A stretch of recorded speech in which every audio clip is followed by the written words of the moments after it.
y'all. This is Chrissy T, and I'm back with the recap of Love and Hip Hop Atlanta, Season 11, Episode 21. Before I start, how about Momma Dee and Erica Dixon have a YouTube channel together? It's called Tea with Momma Dee. So I subscribe so y'all won't have to. And I'm not sure when these two became best friends. It's good to see that they're getting along, but Erica Dixon, trust her at your own risk, honey. You know who Momma Dee is. I'm shocked to see them have a YouTube channel together. Again, it's good to see that they're getting along, but y'all are becoming too close. All right, so let's get on with the episode. The episode begins with Bambi. She's recovering from a panic attack. She's laying in bed. She has a robe on, a scarf on, and a full face of makeup, looking real flawless. So this is an example of I don't look like what I've been through. So she looked real good, but it was just weird to see her in bed with makeup on. Okay. So Karli arrives to check on her. Bambi is feeling embarrassed that she had a panic attack in public. And I understand, and I know exactly where she's coming from. I had one panic attack at work before. This was in my early 20s. And it was witnessed by my coworkers, and they just didn't understand. They were looking at me like I was crazy. They didn't understand what was going on in my body. My heart was racing fast. I felt like I was suffocating in my own body. It was a mess, and I felt really embarrassed. Usually my panic attacks has been in home. Thankfully, that was the only one I ever had in public, which was in my early 20s. So Bambi is frustrated because she's being blamed for the divorce, despite the fact that Scrappy is having multiple affairs and side chicks, to which he chooses to flaunt on social media, trying to make Bambi jealous. And to me, this sounds like an immature man that is too proud to acknowledge his own role in the divorce. And he's too proud to admit that he's hurt. He is hurt that she left his sorry behind. So he's on the internet talking about he's finally free, all this and that. That to me is no more than a desperate attempt to make Bambi jealous. And truth be told, if Momma Dee continues the social media harassment towards Bambi, then she at her own will forfeits the right to see her grandkids, because cyberbullying can push a person to the edge. And then once again, no one is thinking of the kids. Their well-being should be the forefront. Leave this woman alone, Scrappy and Momma Dee. Leave Bambi alone. She's trying to move on with her life. Don't push her to the point where she feels compelled to leave town, taking the kids with her. And then Scrappy really gonna be salty.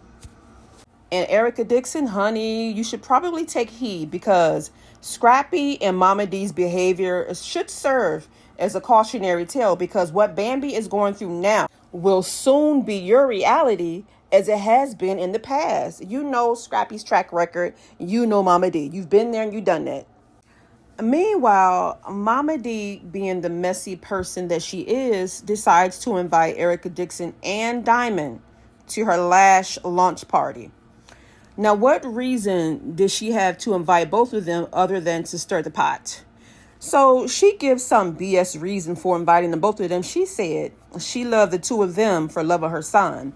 But what value has her son truly brought to Erica and Bambi? Absolutely none. So Erica says in her confessional that she and Diamond haven't had a great history because she was Scrappy's side chick, and she still is. This side chick label clings to Diamond. She was there when Scrappy was with Erica, and she remained there when he moved on to Bambi. So Diamond is always with Scrappy when he's in a relationship, but she ain't never around when he's single. Isn't that funny? So to her, being chosen constantly as a secondary option probably provides her a sense of self-worth. Is weird. Or maybe she just likes the thrill of the forbidden fruit. I just can't explain this. Or maybe Scrappy doesn't want to make her the primary chick, because having her on the side, he knows that he can have his cake and eat it too.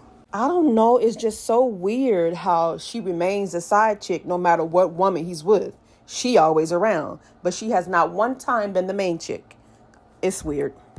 Meanwhile, Jock is preparing for the inevitable loss of his mother, and he said that he's taken that step now to avoid the rush and emotional turmoil or last minute arrangements.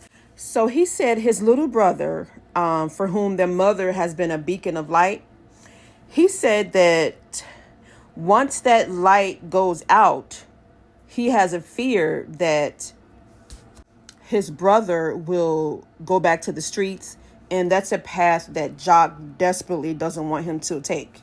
So Jock is reassuring his brother, promising to stand by him during the difficult time. He doesn't want the loss of his mother to push his brother into a state of despair where life loses its meaning. It's something I've seen too often. People, they will lose themselves in grief after the departure of a loved one who meant the world to them. I've seen this happen so many times. So Jock is encouraging his brother, to lean on him during that time. Him and his wife really want to be there for him, and they're worried about him. And he said he don't want him to resort to substance abuse or any other coping mechanism. And when he was sitting there talking to his brother, his brother's body language and him shaking and fidgeting, that was clear to me that this is really taking a toll on him. The thought of him knowing that he would have to lay his mother to rest, it's really bothering him, and you can see it all over his face. But Jock remains there, lets him know I'm going to be there to support you, me and my wife. So later they do have the celebration of life for his mother. All the family was there. They were wearing white. And Jock was happy that the entire family was there, including his youngest daughter from a previous relationship was there. It was a lovely homegoing service. It was beautiful. And Jock, I was you and the family's strength during that difficult time. So on the other side of town, Momma Dee is hosting her last release party. Now, both Diamond and Erica are there, but Diamond wasn't aware that Erica was coming until she arrived there and Momma Dee told her. So Momma Dee lies to Diamond, saying that out of all the women Scrappy has been with, she and Erica are the only ones that truly had his back, implying that Bambi didn't, when we know good and well she did. And this isn't the first time Momma Dee has made this comparison. She did the exact same thing to Bambi when they were on good terms. She said that to her when they were on good terms, and her and Erica fell out. So Diamond and Erica, please take what Momma Dee said with a grain of salt. Y'all been around this lady for so long. You ought to know that by now. So Momma Dee becomes more messy. She asks both ladies if they're currently dating Scrappy. So Erica admits to having gone on a couple of dates with him, while Diamond, in all her confidence, saying that she spends a significant amount of time at his house and he's made breakfast for her. So she's bragging about 2 pancakes, 2 strips of bacon, and she thinks that's something. So then, being the immature person that she is, she goes on to say that Scrappy was sucking the juices out of her peach, and then tells Erica she would hate for there to be some cross-contamination. But little does she know, he likely did the same thing to Erica. I'm sure he sucked the juices out of her peach as well.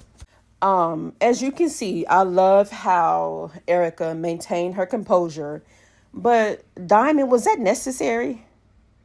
That just shows how immature you are. You could have kept that. But Erica, honey, she was unbothered. Now, Karli Redd arrives. Okay, and she has a cease and desist. And honey, all hell breaks loose. Karli's intention is to make Momma Dee realize that her social media harassment is harmful to Bambi's health.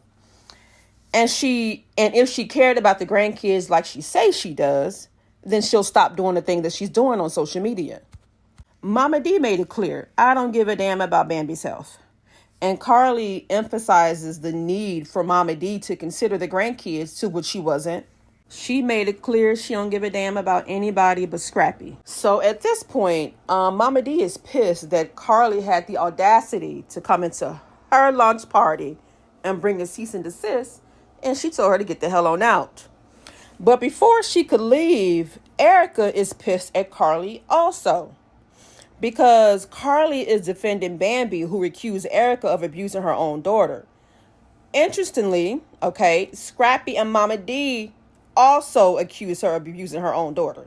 But yes, she only seems to have the animosity towards Bambi. Make it make sense. So Karli finally get her ass out of there like Momma Dee asked. And that was the end of the episode. Yeah. The episode was really good. It was really good. There were some sad parts with Jock and his family. But that mess with Karli just, that took me out. Thank you for listening. Drop your thoughts in the comments. Subscribe if you like. And I will talk to you next time. Bye.